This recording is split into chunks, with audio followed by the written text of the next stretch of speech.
So I played the Shrine Auditorium for Kevin and Bean show, April Foolishness, every year that raises money for, I think it's premature babies. I believe that's what it is. I never know what it is.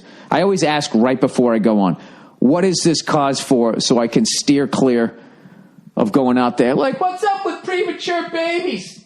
Should we just let them die or something? You know, just not walking into that. So we were at the Shrine Auditorium, and I went up on Wikipedia.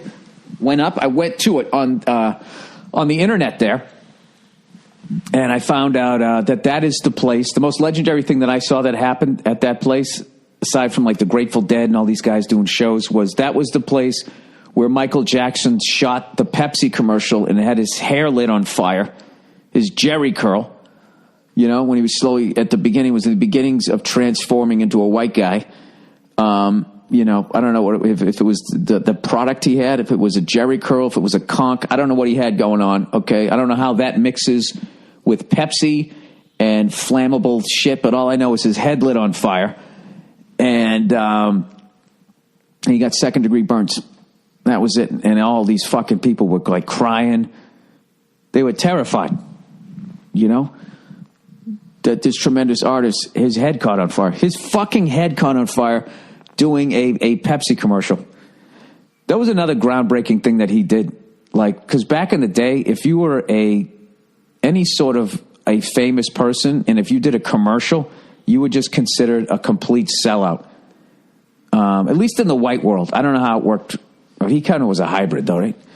He's sort of the first Caitlyn Jenner, but he did it like in a race way, you know? Like the way he walked out the door a dude and came back a woman, he walked out the door a black guy and came back a white guy. I